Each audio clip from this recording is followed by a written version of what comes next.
Hola a todos, hoy vamos a hablar de la industria de los semiconductores.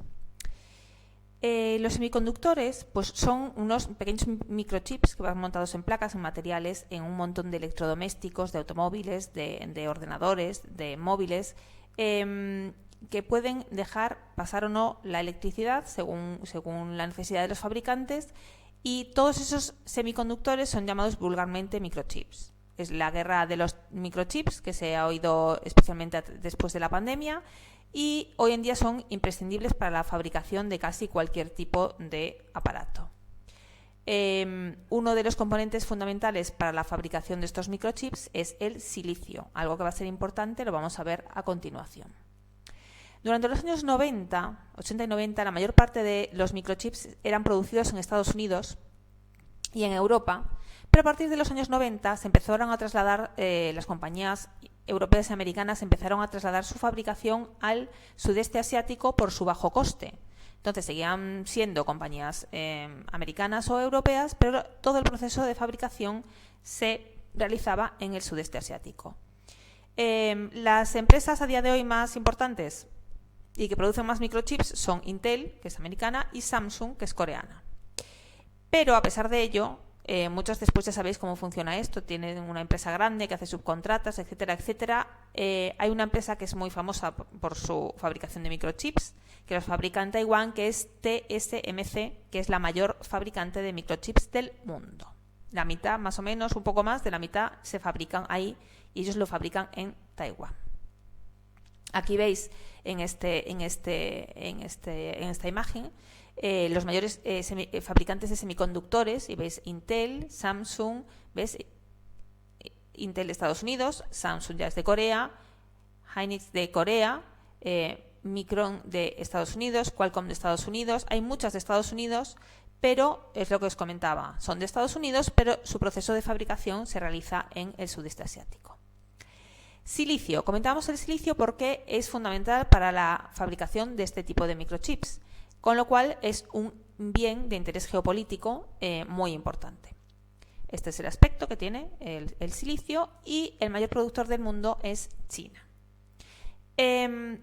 Debido a que cada vez hay un aumento más grande de silicio por parte de un montón de fabricantes, el precio ha ido incrementándose y ha subido mucho. Y esto ha ocurrido de forma especial durante la pandemia. Vamos a ver qué pasó durante la pandemia, porque esto es algo que habréis escuchado en las noticias muchas veces. Durante la pandemia, como todos estuvimos encerrados en casa varios meses, hubo una gran demanda pues, de productos electrónicos para trabajar en casa, desde ordenadores, impresoras, teléfonos móviles, etcétera, etcétera. Muchas de estas empresas que fabricaban microchips estuvieron cerradas por mucho tiempo, entonces hubo grandes problemas de stock, de abastecimiento, y eso repercutió en una cadena. No hay microchips, entonces muchas fábricas no pueden fabricar pues, coches, ordenadores, móviles, lo que sea. Aparte de ello, hubo una crisis también en el transporte y la obtención de materias primas, porque también hubo retrasos y hubo fábricas cerradas, etcétera, etcétera.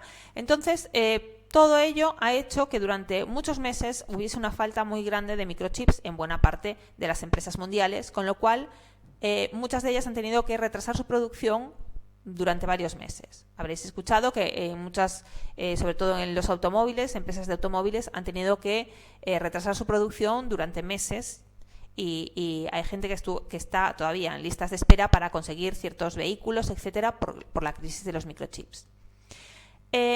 Aparte de todo esto de la pandemia, ¿qué pasó? Pues que China recortó la producción para reducir sus emisiones, porque China sabéis que es uno de los que más gases invernadero emite, entonces tuvo que para recortar también, y yo creo que para jugar su baza geopolítica de yo soy la que tengo más silicio y lo manejo un poco como quiero, pues todos esos problemas y dependencia del sudeste asiático ha hecho que muchas grandes empresas se hayan empezado a plantear, o se hayan planteado ya desde esta crisis, que tienen que volver a producir estos microchips en sus países de origen, es decir, en Estados Unidos, y en Europa las empresas europeas, y en Estados Unidos las empresas americanas.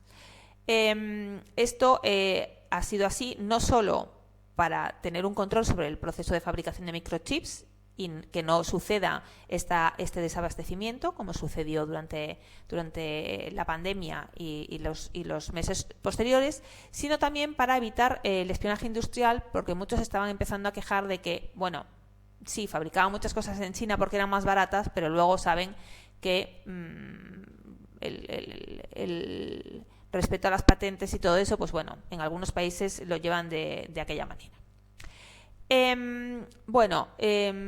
China, ya desde antes de la pandemia, tenía su objetivo era hacerse en el líder mundial del diseño y fabricación de microchips. Para eso ya llevaban años fabricando pues microchips de un montón de empresas en fábricas chinas, con lo cual se lanzó una carrera para conseguirlo. Ya con el gobierno de Trump tuvieron ahí sus encontronazos y con Biden siguió intentando, pues eso, lo que querían, reflotar la antigua fabricación de microchips en Estados Unidos, que en los años 80 y 90 eran los mayores productores del mundo.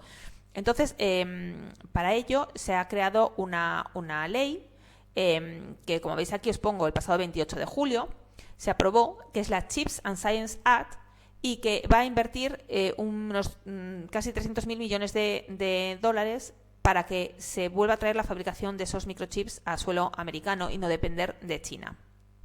En Europa también están intentando hacer esto, pero bueno, su presupuesto es bastante más bajo.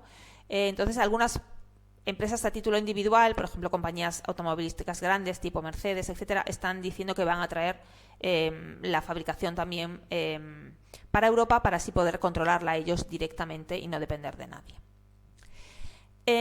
Hablábamos del silicio, que es un material muy importante para la fabricación de todos estos microchips, pero lo que estamos viendo también es que hay un montón de nuevos materiales que son fundamentales para la fabricación de todo el material tecnológico que se utiliza hoy en día. Pues antiguamente veíamos que en la primera revolución industrial el material energético fundamental era el carbón, en la segunda el gas y el petróleo, en la segunda revolución industrial. Bueno, ahora ya pues nos encaminamos a energías renovables, fundamentalmente, porque las otras pues están en declive porque son más contaminantes, pero también porque son, efectivamente, pues su nombre lo dice, son no renovables, se agotarán en algún momento, y es muy importante que todos vayamos hacia las energías renovables. Pero para que podamos ir hacia las energías renovables necesitamos también algunos materiales con los que se hacen pues todos estos componentes que necesitamos para la energía renovable, de paneles fotovoltaicos, molinos eólicos, etcétera, etcétera. Entonces, para el desarrollo de este tipo de energías, aparte de silicio que comentábamos, también hay otros materiales como litio, como cobre, los llamados metales raros, etcétera, que pueden dar un giro a lo que son los países donde tradicionalmente se producen los recursos no renovables. Ahora, para estas energías renovables hay una serie de recursos energéticos y de materiales que se producen en otros países. Algunos dicen que se podría llegar al momento en que los países de la OPEP, que son los que producen el petróleo, pues pierdan importancia y ganen importancia países en los que se genera en los que se producen este tipo de materiales. Por ejemplo, sabemos que el litio, por ejemplo, lo hay en otros países, Noruega, Brasil, Chile, Argentina, Bolivia, etcétera. Por ejemplo, entre Argentina, hay una zona entre Argentina, Chile y Bolivia que se produce o que poseen casi el 80% de las reservas mundiales de litio. Esto podría darles un empujón muy grande económicamente y hacer que vayan a mejor, que sean unos países más desarrollados y que repercutan en su sociedad, porque es un material que ha aumentado mucho su precio, casi un 20% en 10 años, y sigue aumentando porque se necesita para muchos aparatos, para muchos elementos de las energías renovables, pero su problema es que en muchos casos empresas chinas ya han ido comprando parte de la producción de estos nuevos recursos o parte directamente de los recursos a América Latina y África especialmente, con lo cual hay ahí una doble vertiente que no está muy claro para qué lado va a tirar, si va a tirar para el lado de que van a repercutir positivamente y en estos países y generar una mejora en su economía, o si finalmente simplemente van a ser países donde se extrae extractores de este material y de ahí pasan directamente a otros países que los van a transformar.